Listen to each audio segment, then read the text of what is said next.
The Scotland national team went top of their qualifying group for an hour or so, but yet were booed off at Hampden Park after a turgid performance against Belarus. A Belarus team they made to look slick, skillful, sexy even. Still, Scotland will, at the very least, be in the World Cup playoff in March thanks to Denmark's comprehensive victory over Greece this evening. Welcome to the Terrace Scottish Football Podcast. My name is Joel Sked and I'm once more joined by Tony Anderson. But that's not all. We also have Craig Telfer, a man who was at Hampden this evening. How are you guys feeling after witnessing that? Empty. I wanted to. It's a difficult one to analyse in terms of order, just because of the Greece game and the playoff stuff. But I wanted to kick off by Telfer. You were there tonight. What was that like as an experience as a Scotland fan within Hampden Park? Deeply frustrating. I think after the game against Greece, where it was very much we won. It was like basically, the operation was a success, but the patient died. This was the opposite of that. It was like the operation completely flopped, but somehow the patient came through the other end. I thought we were really bad against Greece, but somehow got away with it. And the podcast that the pair of you did in the aftermath was really, really good. Really enjoyed listening to it. But if you'd said to me you'd be coming away from the first 4 matches having taken 10 points and having effectively got at least a second chance of qualifying through the playoffs, I think most people would have been delighted by it. But I just feel frustrated. I feel really flat. I feel slightly bewildered at the direction we're going in. And having spoken to people, I was working at the game this evening, having spoken to people in the business club and who are a bit older than me and saying that it's something they've perhaps been used to is playing well but not getting the rewards. Mm-hmm. This feels a bit different. So you do have to contextualise it in that aspect, that if we do qualify for the World Cup, like a win against Belarus without playing well, nobody will really remember it. It'll just be a means to an end. But certainly this, coupled with Thursday night's performance, not great. So rather than glorious failure, it's like, I don't know, like hellish success. That's actually a really good way of putting it, because the last elements, the first 60 minutes was hellish against Greece. It felt like the majority of that 90 minutes was hellish. And I've got a confession to make. I was watching the game on the couch, and for a period of the first half, I fell asleep. It was that dull. But on the flip side, I think the second half was so captivating because it was so tense, and like Belarus were still at it. Even when the commentator, I think was it Liam McLeod, was talking about it being 2-0 and they were looking ahead to the playoffs and the result, and Jenny was in the room and she was like, why are they assuming that Scotland are going to win? I was like, it's already done. And then Belarus scored. I'm like, oh wait, it's not quite done. And then you did a big thing that struck me was the atmosphere, or the lack of atmosphere, and it was one of those where it's one of those games where you're relying on the performance to get the crowd into it, engage the crowd rather than the other way around. Yeah. And that's what was kind of being in the stadium. What was the atmosphere like? Was it as kind of quiet as it came across on TV, and was it as frustrated as it came across on TV? It was. I think you've summed up very well, Joel. I think that we've been to Scotland games, and just for comparison, Tony and I were both at the game. In fact, we were sitting next to each other, the game where we beat Spain 2-0. And Hampden, I don't think I've ever experienced Hampden like that before. I mean, it was noisy. It was noisy for the entire match, and you could feel it in your chest. It was that noisy. The place was absolutely rocking. It was rumbling. It was rattling. And it's just, you come out of there, and I know it's a bit of a cliche to say, but you got the hair standing on the back of your neck just because you're watching the team pull this incredible result together. And there's that correlation. You are feeding off what's on the pitch. And I think in turn the players are feeding off you. But I think since that World Cup, since that Euros qualifying campaign, the atmospheres at Hampden have been pretty flat. The games that I've been to recently, and I'll confess I've been working at them, so I haven't been able to contribute to them myself, and I don't want to criticise the Scotland support, because on the whole they've been very good for Scotland recently. But just those games, like the Nations League and these World Cup qualifying games, it's quite flat. The only time where it flickered was when Belarus's goal was disallowed by the VAR, which seems, having seen the replay, I actually find it difficult to fathom why that goal was disallowed. But you could really hear, you get Scotland, Scotland, Scotland, and it begins to feel, when it spreads around the whole ground, Hampden can create an absolute racket when it's all going. But those moments were few and far between. And it was mostly just, you were waiting for something to happen to stir the crowd, and it never did. And then when Belarus get that consolation goal at the end, there was a smattering of boos at the end. So it's just not a great atmosphere, but it's been like that for, well, maybe a couple of years now, to be honest. Yeah, I think that's the fact, though, that this isn't, if we were to take these two games in isolation and we win these 6 points and we play badly to do it, but it was the Scotland team that we were all in favour of and we'd built lots of camaraderie with a couple of years back, everyone would be giggling a bit. It'd be more like you'd come in here and go, it was a piece of piss. You know, you'd have all that jovial sort of attitude towards it. But unfortunately, these two games, you can't take them in isolation because it's been over 2 years since the Scotland teams put together any type of performance. All that way that we used to play, whether we suffocated teams, when we ran over the top of teams, where we just forced people into submission through sheer will and energy, that's all disappeared. And we used to go, I used to feel with Clarke, the team, we used to go in cycles. You know, we'd have periods where it would be good, periods where it would be bad, it'd come back. But this cycle's been long, and it's starting to feel like, because it's been the same voice for so long, that it might be really hard to convince yourself that there's going to be the uptick again, because we've just not seen the character or the identity of this team for quite so long, to the point that you've almost forgotten what it was. I remember the game, Tony, just interesting that when you said about suffocating teams. Remember when we beat Denmark 2-0? I think that was the World Cup qualifiers a couple of years ago. And I remember, Denmark had already qualified. Yeah, Denmark brought a couple of fringe players in. But I remember during that match, there was points where Denmark could not get the ball out their own half. We were right on top of them. You had Billy Gilmour effectively just sitting between the centre-backs, just taking the ball and just recycling it so quickly and being right on top of them and just thinking, we look absolutely fantastic here. We are punching well above our weight here. But the way we're playing, it's just so exciting to watch, captivating to watch. And we haven't done that for... Yeah, we haven't done that for a while.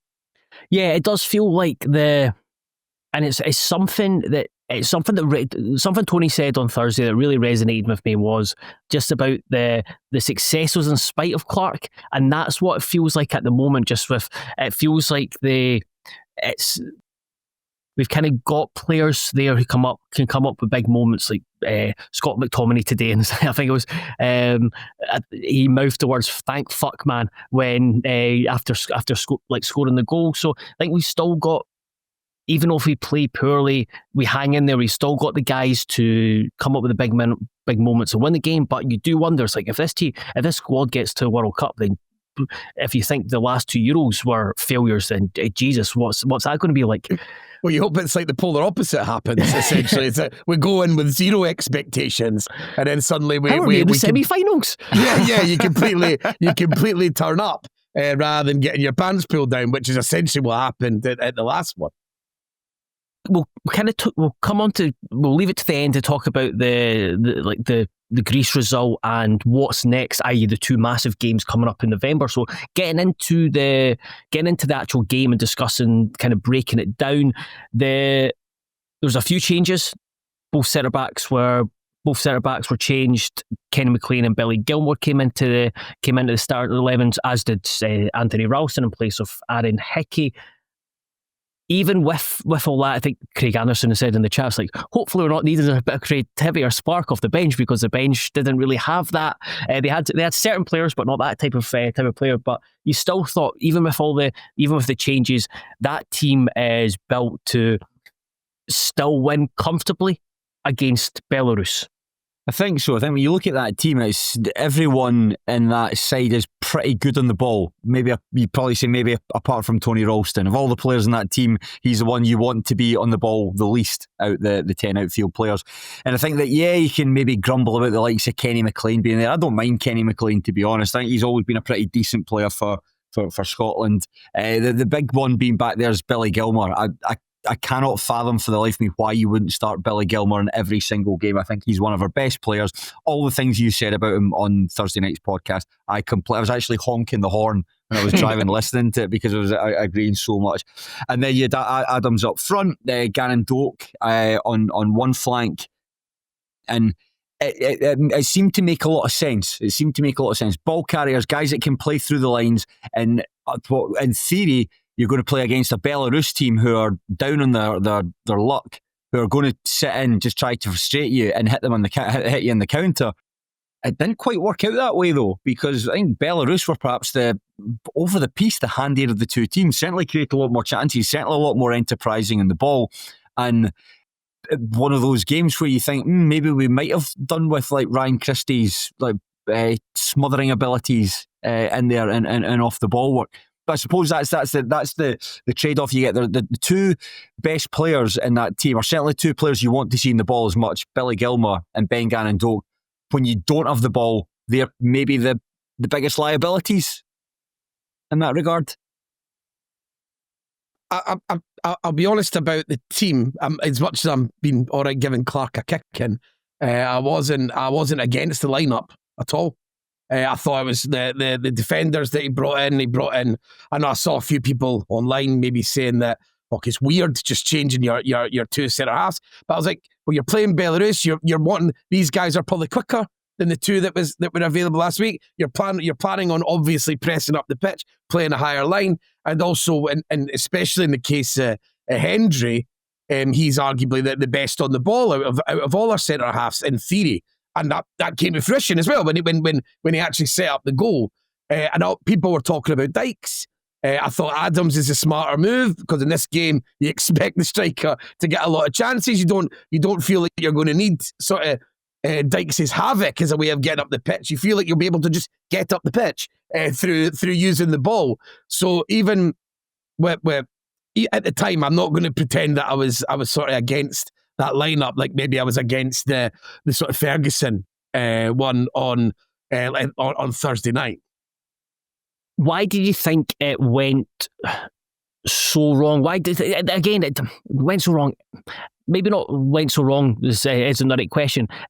It just felt like a continuation of the Greece game where didn't press them. No, didn't press them, Joe. No matter who. That was it. I mean, it's very easy. You can make bad teams look good if you give them time on the ball. Mm-hmm. Yeah. And it just that's what when Belarus, I thought the first couple of minutes and where the crowd were a wee bit tetchy. I think you'll need to remind me because you guys have been watching at home. I've only seen the goals, but I'm sure Belarus had a decent chance. They'd a shot from the edge of the area that was blocked, and I remember thinking, right, why are we sitting off them? We need to be a wee bit more aggressive here.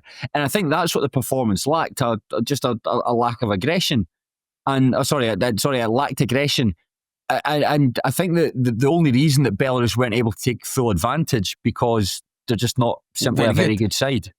Yeah, and it's the real worry is when you get out of jail and it's you play in such a unique match like Thursday, which many of the players they wouldn't have experienced. You can't say that's a common thread in football. What happened there? It was a bizarre ending of the game, and you think that was going to galvanise them. You think like, right, we've been given a second chance. You know that we really could have been out of the equation so quickly. That in this short group, that's what can happen. So for them to come out with no impetus at all after such a massive finish, and everyone's sort of happy and everyone knowing that they stole something, you think you would come in feeling a bit more like overjoyed, a bit lucky, and like you say, we're putting aggression into your game, thinking, right, we've got this. Maybe things are going our way. You know that sort of like feeling, and it's really worrying that just didn't come to pass at all. Everyone's just going through the motions. It's so stale. So stale in every single match. That was the big thing for me, was the fact that I thought there would have been like an injection of something in the team from Greece to Belarus, and it's almost like, man, we got away with one against Greece, but what a result that was. Let's bounce into Belarus and really make a statement and really end the game early on. And I don't know, I think a Scottish football team identity, Scotland national team identity, especially at Hampden Park, should be, especially in that opening period, up and at them, aggressive, high tempo, really intense. We've not seen that from the last two games, and it was particularly galling this afternoon or this evening with the way that the team started, and you just think, right, at one point they're just going to click and really put the foot on the gas, and it never really happened. Like you said, Craig, just you allowed we made a bad team to look very, very competent. But from our own part, though, Joe, we created a number of excellent openings. There was one player in particular who was the best and simultaneously the worst player in the park, and that was Ben Gannon-Doak. His performance, because I was sitting sort of just to the left, the right of the centre circle, so I was right in front of all his best moments, and his so graceful on the ball, so exciting to watch in the ball. Everyone wanted him to get the ball, and I think that's certainly when we're at the noisiest. Was just when that swell, that noise, that anticipation, when something really exciting's going to happen. And he had that solid snake-looking fullback on toast. He absolutely had him. But what's the point in getting into fantastic areas and hitting the byline if you can't do anything with it? You know what he reminded me of? The Roy Hodgson gif when he's sitting on the bench and he's getting really excited. He's like, oh, no. Yeah, because it got to the stage where really when you have to look back on it, every move was breaking down at Ben Gannon-Doak. Yes. give him the ball, and then eventually he would, I think twice put the ball to the side netting, and a couple of poor cutbacks. And sort of the best decision he probably made in the whole thing was when he had an effort, and the goalie made a big save. So. And you're just like, maybe the whole game might have been different if he'd picked out one of them and made it 2-0. And then we're all sitting here saying, like, that momentum swing and that changing, then we're getting excited about something. Yeah, he had a bad one. I think he went for himself, and there was, Andy Robertson was free. I think that might have been the fifth or sixth one that he'd had. But Andy Robertson was streaming into the box, and he could have found him. So deeply frustrating. I'd spoken to someone at the game as well who'd been sitting quite close to the Scotland dugout, and they said that there was quite a degree of exasperation about Doak and just about how his off the ball work, because I think there's a couple of times Ralston was exposed. I don't think Ralston had a particularly good game on the whole. I mean, that was one of his bricklayer performances, but there were times when he was something being doubled up on because Doak wasn't going the other way. He's such a fantastic talent, but it just feels like, if you remember how exciting he looked when he came into the team, those Nations League games, the games against Croatia, where he was up against Josep Guardiola, and Guardiola just like, don't know what to do with this guy. It feels like we've regressed a wee bit since then, where something's going to happen, but I'm not sure where the ball's going to end up. Is it going to be laid on a plate for the striker, or is it just going to be shanked out of play? It's funny you're mentioning about his defensive work, because he came out specifically after the game in an interview and talked up his own defensive work, off the ball work. It's something that he came out personally and said that he was happy with, because he was talking about his own performance. And I thought that was quite interesting as well. It was almost like he'd maybe, I've no idea, but maybe he'd got a bit of stick for that, and maybe he was almost shouting back at it without. Well, I think that's right. I mean, on Thursday night, he was taken off. I remember at the time thinking, I wouldn't have taken on off Gannon-Doak. But then at the same time thinking, what's he really done? He had one run where he hit the byline and ultimately he got a goal kick. He was trying to get a corner. It didn't go the other way. Didn't go his way. But other than that, he didn't really do much. In the second half, he got a ball played out to him when he was in the left wing, and it rolled under his foot. So when you think taking him off, it's like, we're not really getting much from him. I think the frustration from like the fan aspect of it, and there's real excitement, understandably so, amongst the fans, is that I think everyone understands that when he's playing poor, not having an impact in the game, he can be a game changer or a match winner. But he feels like the polar opposite to a Steve Clarke player, and what I want, like, I just think Steve Clarke, and what he'd want from his wide players is to be more efficient, more just more consistent, and someone he can trust. Like Ben Doak is there. Ben Doak is like more of a moments player, and I don't think that Steve Clarke is a moments manager. I think he wants control, and it's almost like I wouldn't go as far as saying he's reluctant. He's reluctantly playing Ben Doak, but I think it's obvious why he's maybe taking time to embed him in, whereas other managers would have chucked him in straight away. There's not the other fact as well that he hasn't played a lot of club. Sorry, just on that, Joel. He hasn't played a lot of club football though. I think he's international. Other than his time at Middlesbrough, there's not that big a difference between his international appearances to his club appearances. Yeah, and he had the really long injury as well. And he was out the Euros as well. So obviously, this is the scary thing about Doak is that he might keep developing, but he also might just be injury prone as fuck, which will be classic for our only sort of like mesmeric sort of attacking talent. But we did go in front quite early on. Che Adams scored a lovely, lovely goal. Tony, you mentioned it with Jack Hendry's build-up play to it. At that moment, you thought, right, after a wee bit of a slow start, a plodding start, that's it. Everything's going to be a lot more comfortable now. We're going to start popping the ball about, and we should end up winning this maybe 3-0. It was, like I said, it was an excellent goal before. Moving on to discuss the rest of the game, thought Che Adams was one of the better performers. Thought he was really sharp, and just the way he led the line. And you mentioned it, Tony. It's like this was more of a game for him.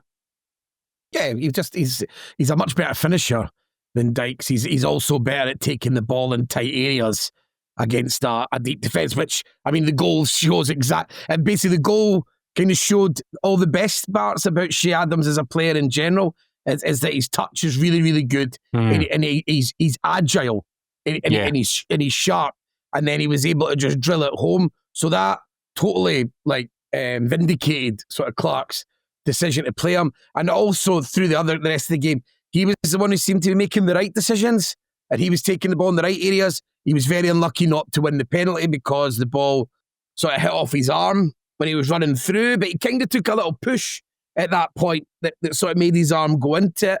Not that I'm blaming the ref, it's just one of those unfortunate things. And then that whole episode was completely bizarre, where he sort of got bulldogged by the guy, and then the guy tried to header the ball on the ground while he was tackling him. But yeah, I'd say Che Adams is one of the very, very few players who came out of that with any sort of credit. And why do you think it didn't kick on from that? There was decent moments, but I think what we were hoping for is, now that the rules have changed about who can qualify, and if it doesn't come to head based on performance, it's coming to goal difference. I think that you've been looking at a match against Belarus and thinking maybe we can be looking to win this by maybe 4 goals. You know, I know that's been selfish. I know that's perhaps been over optimistic given just how cautious we are, and we never really seem to scud teams other than the very, very weakest sides.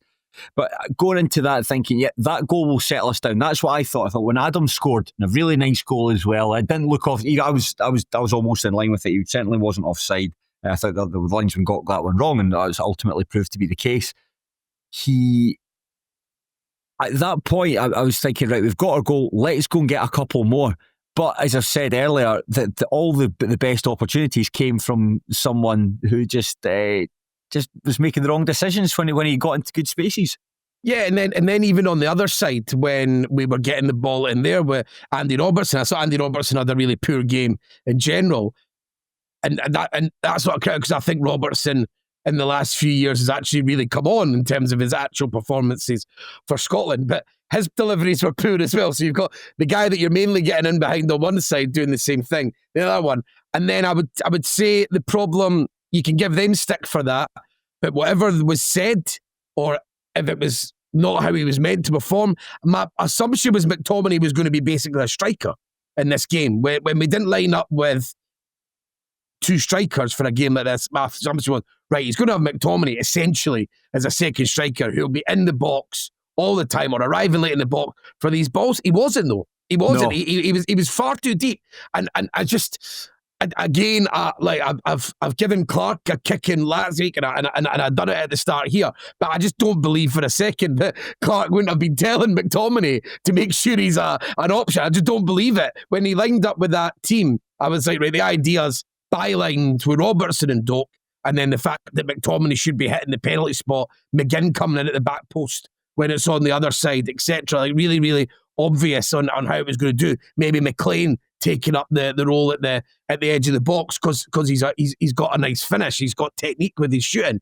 And that wasn't happening. And sometimes that's the bit where there's no way I believe that that's a tactic. I don't, against this team. So that's where I have to criticise, like McTominay. I know he got the goal in there, did get in the box and he did score. But I mean, overall, I just don't believe that would have been a tactic. And I believe that's lands at their door, the players' door. You know, so I think it's you can basically copy and paste what you said about Lewis Ferguson. That yes, you got the goal, but what else other than making one of the most decisive contributions in the entire match?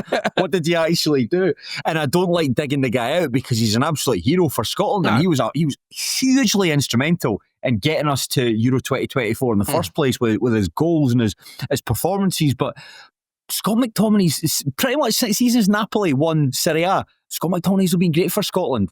And I know that the games that the end of the season, the Nations League games, yeah, he's long hard. He was seasons. on his holidays, he's on his holidays, like you know. He'd been on a bender before them. Yeah. You've taken up smoking, sir. And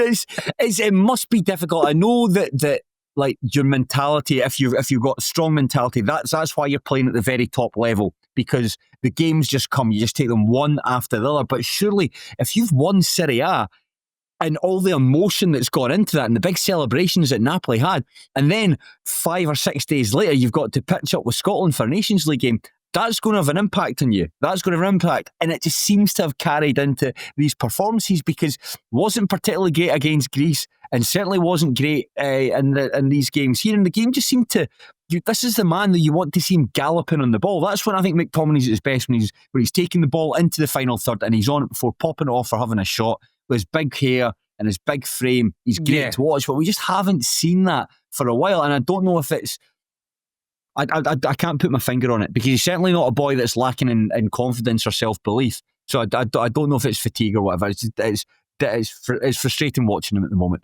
I thought the disallowed goal in a way summed up his performance, as that I thought he was very lucky to get the free kick, and it was always just like it was almost he kind of went down too easy, and it wasn't as like he just wasn't as dominant, and it was like he felt the turf, and it was almost like, right, I'm expecting off this free kick. There wasn't like an urgency to get back up and chase back. And then I do think that you mentioned earlier on, Telfer, that Scotland got away with it big time there. With I've just thought it was so soft. Yeah, it was soft. I mean, I didn't see it at the time. You're following the ball at the time, but I caught a replay of it in the business club after the match, and I was speaking to someone and I actually said I can't believe that was given a foul. It is a foul, but I mean, when you're talking about the whole clear and obvious thing, you just wouldn't expect that to be getting pulled in. It's pretty innocuous. It's the kind of thing that doesn't get given sometimes, does other times. You know, it's just there's not really much in it, so it's like it's exactly the specific type of thing you don't expect VAR to get involved in due to what you're told the rules are for them for intervening. So and you're like, oh, you've got away with one there, and it's still, that didn't seem to have the impact you really wanted it. Again, it's like every time you're getting away with things, you're like, right, here we go, we're back. And you see the Adams goal when you've had a poor start. Right, we're back. Right, here we go. Everyone get that feeling. It just doesn't seem to happen. It's very straight, and that's why, like, the only thing I was saying, like, you can't sack Clarke because of where we are, and I'm not saying that we should or whatever, but it just feels like this is it's over. It just feels it's stale. It's when nobody's listening, and that's just where I feel it's got to for me. I don't know. I was quite interested by Steve Clarke's post-match interview. I did catch that on social media where he dug out the players for it, and he said he was disappointed in their performance. He's never done that before. Certainly, I can't think of any recent examples when he's done that. He's always quite defensive of the players. So for him to actually call them out and say I was disappointing, it's like you sit up and take notice because of it. So hopefully that sparks something. Yeah, because that's McGinn came out and said he's never seen him like that in the 72 games that he was at half time. Unfortunately, that didn't change anything. which is another worrying part of that. But yeah, it does feel like maybe he's had, this is maybe the last card he has in terms of his voice, of showing something different, showing like a really angry side that maybe they haven't seen, and maybe hopefully that triggers this last cycle that we need to get to the World Cup. And then hopefully, like we all really want, is to actually, after these last couple of tournaments, actually take part in the tournament once you're there. I think he's got another card up his sleeve, Tony. If he can't get anything by being angry, he could cry in front of them. And then... imagine a man like that crying in front of you. Stoic Steve Clarke, breaking down in tears. That would have an impact. You would feel fucking terrible that you managed to make this guy, who looks like he doesn't feel anything, managed to get him. Who would be the first person across to give him a hug? I'm just like when he's crying. I'm just trying to picture him usher someone across to give him a hug. Lyndon Dykes would do the face right away to the whole people like that with the eyes up. Like, there's no visuals here, but like when just very, very awkward. Like, oh, I can't believe this. Maybe John McGinn. He seems like someone who might just put the arm round you. Gaffer, come on, it's all right. Standing over him as he hugs John McGinn's arse. I saw a wrap around his thighs. Crying into his arse, sobbing. It's over, son. I thought it was quite telling. Just coming to the end of the match was towards the end when there was a double sub and Tony Ralston came off, so did Jack Henry. Kieran Tierney came on to play right back. Just like there were a couple of right backs on the bench, and John Souttar came on. And it did feel at that time it was just like, right, let's just win 1-0, because they were causing a wee bit of issues down their Scotland's left hand side. Scotland couldn't get control of the game. Couldn't direct the game, even with Billy Gilmore on the pitch, and it was just like.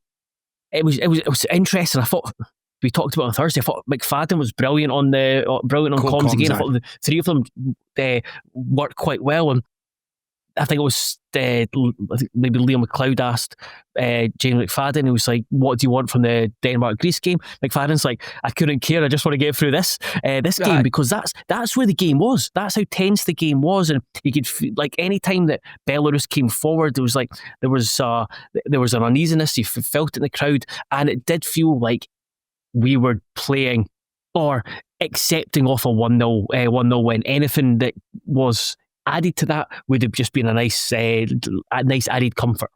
Well, I tell you, it's just as well that we got that second goal, because I was a really, really poor goal to give away for the consolation for Greece. And Andy Robertson, prior to that, had done okay defensively, certainly not the attacking threat we've come to expect from him, but he got absolutely done here. On his heels. He was on his heels a bit for the disallowed goal as well. The disallowed goal, I thought that disallowed goal was really bad, because watching it back, he saw where he was, saw where he was, and then just forgot about it. I thought it was really, really poor from someone of such experience. And then it just felt, wouldn't use the term lazy, but it was just passive, kind of flat-footedness that allowed the boy to skip by. And it was like the one moment of kind of like real quality and composure Belarus had in the final third, because if that playing like that against, I thought the first 60 minutes against Greece were really bad, but what we saw this afternoon was even worse because of the standard of the opposition. And if that was the standard that we play against, play Denmark or Greece away, Scotland will get a scud, and there's only you can't play as badly as we have over the past two games and continue to get away with it. Jesse Pinkman, he can't keep getting away with this. Yeah, it's a different kind of badness. It's like Fred and Rose West, like both very, very bad people in the right, but different kinds of badness. And I think that's what we've seen from Scotland across the last two matches. But you're right. It's like the Greece game was just, we expected it to be difficult. We've seen Greece. We know that, particularly in that forward line, Solis, and he wasn't playing like Kasaridis. You're like, these guys are really good. They're better than anything we've got.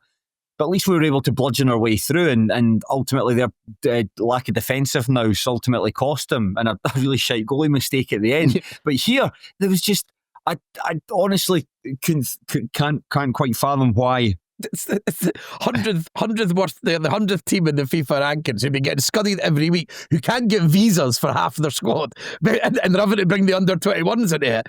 They couldn't be more cannon fodder sort of opposition. Like it could be much worse. But they're talking about getting banned.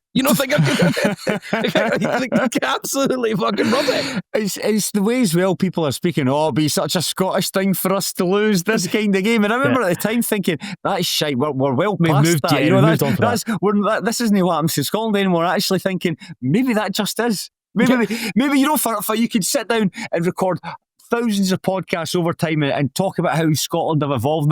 Maybe that is just it. It's just the way it is, and there's nothing you can do about it. Yeah. History does matter, and it does weigh on your shoulders. Everything, because Joe, me and you done the pod on Thursday. We were just we're going to win that, so it doesn't matter. And then I was that blasé about the whole sort of game today, and then. We really nearly got caught out. But the thing is, though, when you look at these groups, there's always one team that every side looks at, and it's a non-negotiable. You just win them. You don't even perceive what would happen if you drop points against like your Belarus, teams like Georgia, Lithuania, sort of like similar sized nations that are quite lowly, can be dangerous, but these are the teams that you're looking, we beat them home and away, and then we worry maybe about the away games against the sort of the slightly bigger teams, and the fact that we were hanging on a wee bit at the end, you're actually desperate at Hampden. You're actually desperate for the referee's whistle. Something's not quite right, and I can't quite put my finger on where it is. I'm not sure if it is the manager. Because you don't go out there and tell your players, listen, see, just give them the ball. Just sit all play for yourselves. Scott, listen, I know you're having a wee bit of a hard time in Italy with Kevin De Bruyne coming in. Just try and sit back a wee bit. You take it easy. I know you've lost your mojo a little bit. Aye. Is it before I've asked this question and move on? Is there anything else to be said about the game? Belarus were good, Scotland were shit. Yeah, I mean, it's hard to analyse something where everyone is really that poor collectively. It does feel. It does feel. It is. We're at the end. We're kind of like at the end point of this era, and you hear about it in the club game where, like, successful managers, like after 3 years, like you get a kind of 3-year cycle, and this is international football, and you obviously go on for a lot longer, but what Steve Clarke's been in the job, will be in the job for about 6 years. It's a long time, and things do get stale and stagnant. I don't think there's anything wrong with that. The thing is, though, Joel, if things get stale and stagnant, you change things. It's like in club football, say if your right back's getting to an age where, like, the wrong side of 30 needs phased out, you can go and sign another one. I'm not saying that we don't already know, but we can't do that. And it's the worry is when Clarke steps down, presumably if we get to the World Cup or if we don't get to the World Cup, he'll be leaving. I think either way, he'll be leaving at the job soon.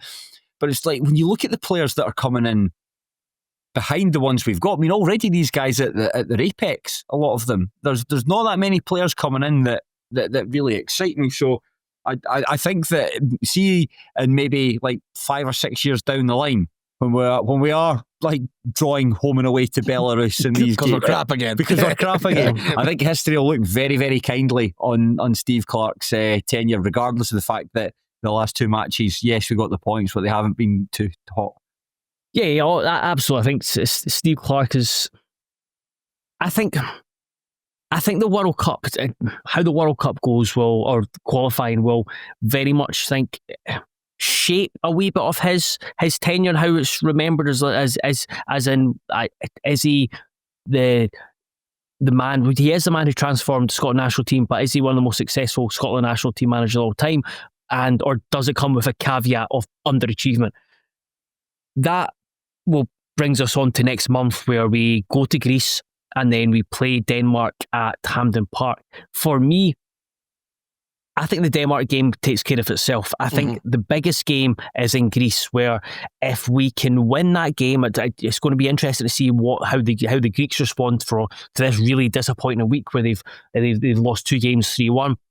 Hopefully firebombing the Greek FA's offices. yeah. Instead of fireworks outside the Scotland national team hotel, it's fireworks outside the Greece hotel. Send Harry Maguire over. Get Harry Maguire over. So that, I think just the reason I think Denmark takes care of itself, I think if it's like a winners take all match at Hampden Park, Hampden is going to be absolute rocking, and I just feel like it doesn't matter. It doesn't matter the narrative around the manager.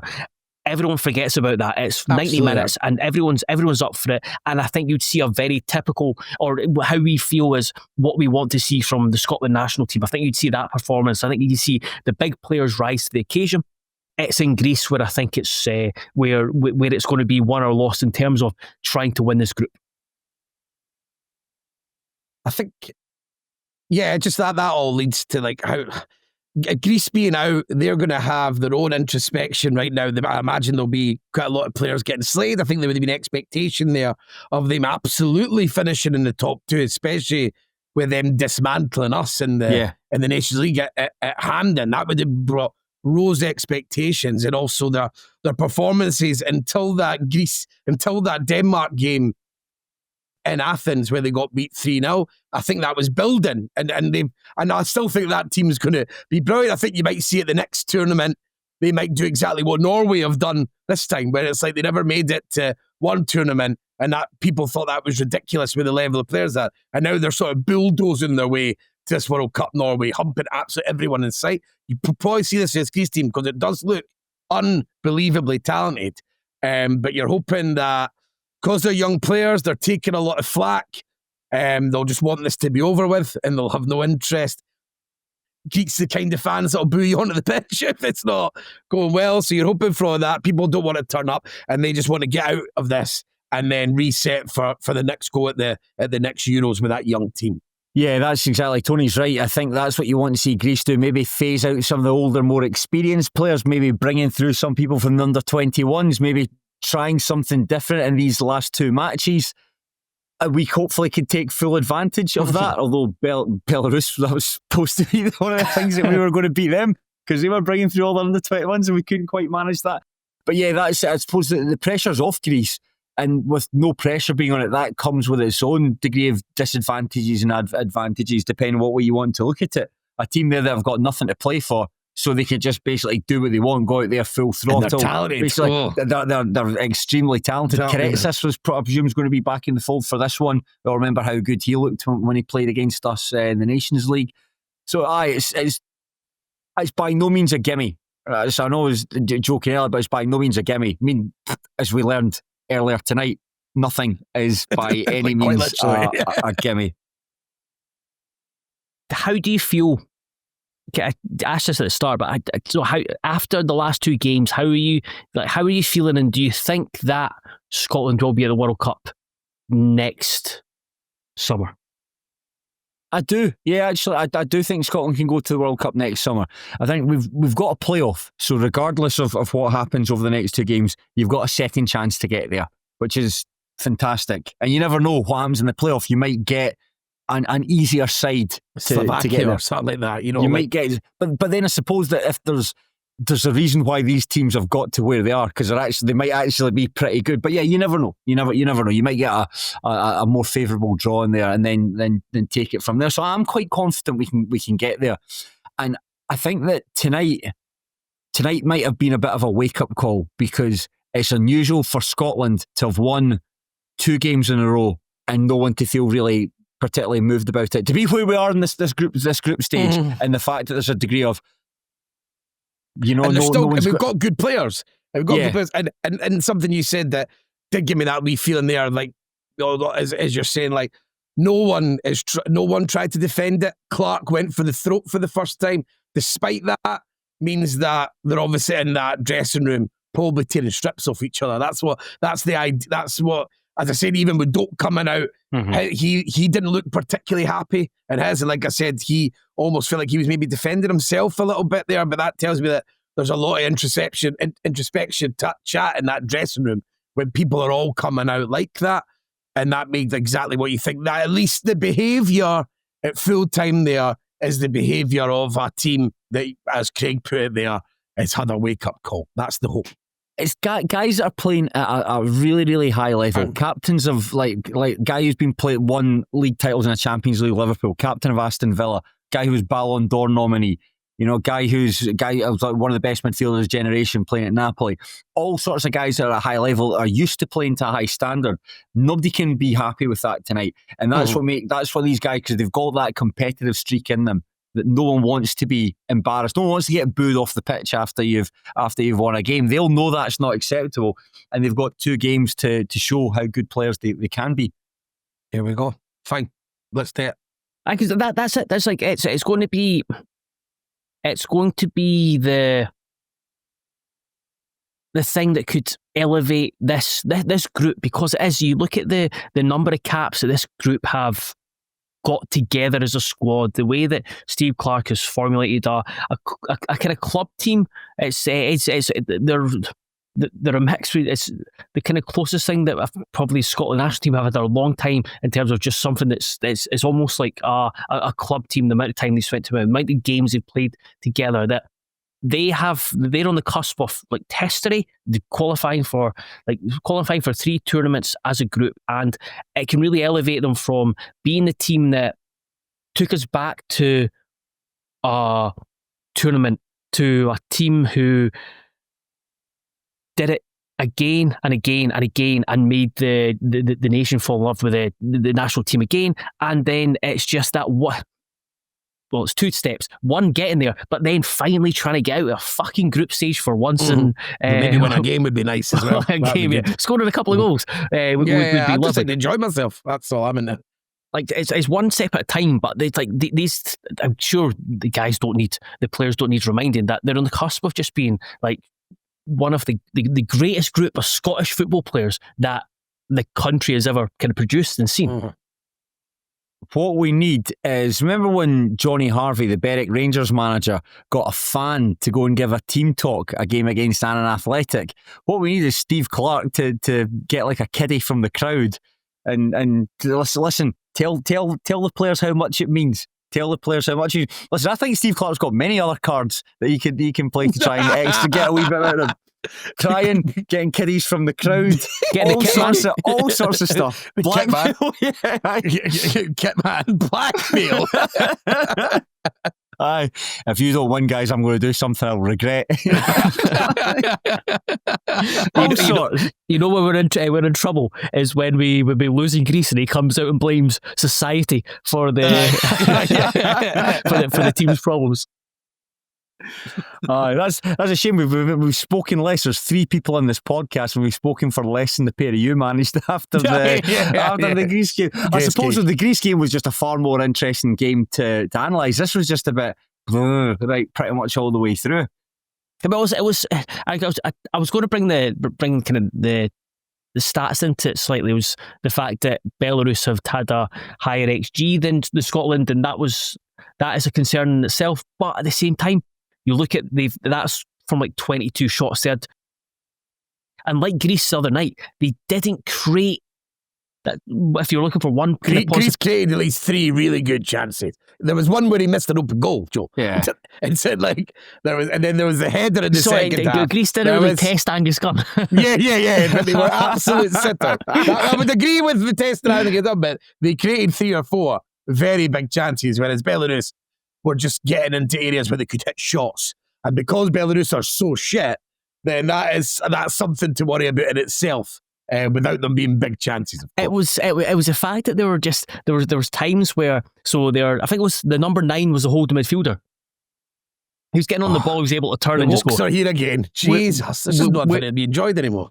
Where can I pass this? And then you just make one pass and Fokker in acres of space outside the box. And then there's other times, like you said, there's Scotland bodies just blocking shots, and it just felt like this was Scotland with the team who had just been pumped by Denmark and Greece and someone else recently, Russia, conceding loads of goals. It was. I just found the second half just so captivating, so captivating. And it's kept us on the edge of our seats. If Greece was a wake up call of your alarm going, this should be a wake up call of someone coming into your bedroom and chucking a bucket of water over you, and just hopefully that would just wake us up. We've got a month to sort this out and get it going.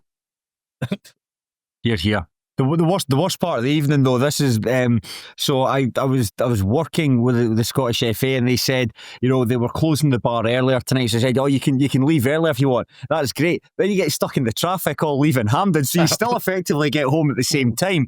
So I went to the shops to get something to eat, and as I came up, there was a wee I thought it was a moth that was flying around outside my flat. It was actually a mouse, and I was sort of paused and thought, oh fuck, and I tried to shoo it away. It looked like it was running away. Then it ran round and ran into my house. So there's a mouse somewhere inside my house. I've set a couple of mouse traps up for it. I haven't seen it since, and none of the mouse traps have gone. So I hope that he's just disappeared somewhere inside the tenement. But just a deeply frustrating night, both on a footballing level and a personal level. Yeah, a mouse running rings around you like the Belarus attack. Yeah, honestly, man, I felt like what was it? I felt like Lee Evans in that daft movie with the mouse. But there's nothing you can do, so all you just got to do is set up traps. But just when I saw the thing just disappear and I'd like under like a tiny wee gap in my door, I thought, oh man. So I just wish I could scratch on your walls later on, just the paranoia. Please don't, mate. Please don't. It's the idea of like it just crawling over your face. You actually like swallow it or something when you're sleeping. Oh, horrible. Who's had the worst evening, yourself or the Scotland fan who did the halftime quiz at Hampden Park, who thought Kieran Tierney was a record capsule? He thought Mexico was 300 miles away. Fucking hell! What's 300 miles away? That's probably the equivalent of like Newcastle. That's like you can cycle it. Oh, where are you off to today? Just popping down to Mexico for a wee bit.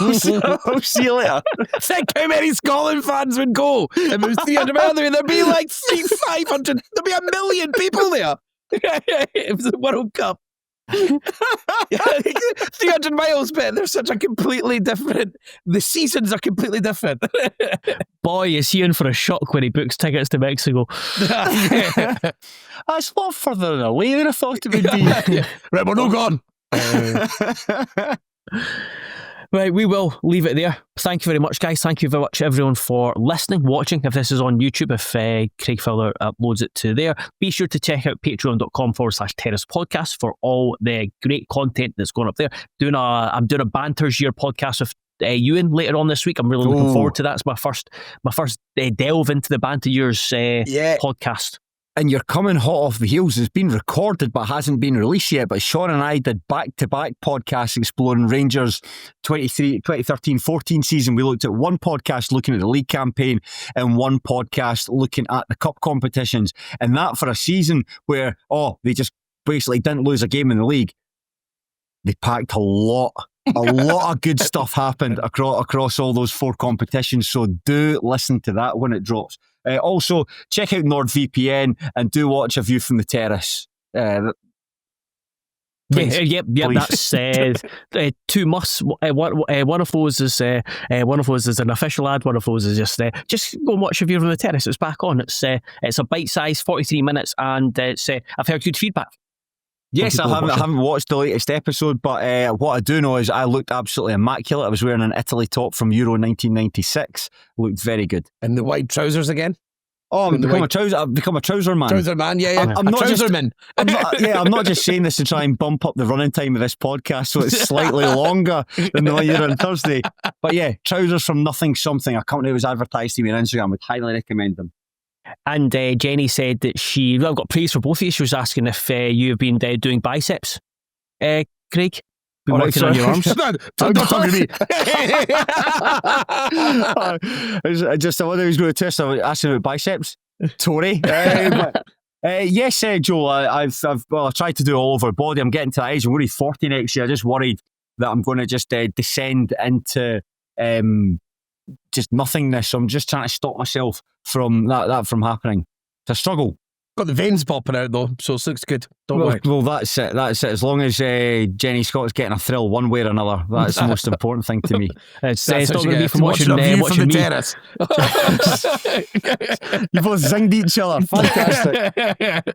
And she watched the first episode today, and she enjoyed yourself, Tony, and your contributions. So Nothing about my body? Or, Yeah. She said and you're that'll be very... that, right? Cheers. Aye. She said she liked Telfer's biceps, she liked Tony's bubbly personality.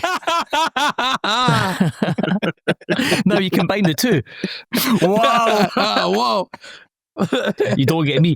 We'll leave it there. Combine the two, you get cheated on. That's the problem.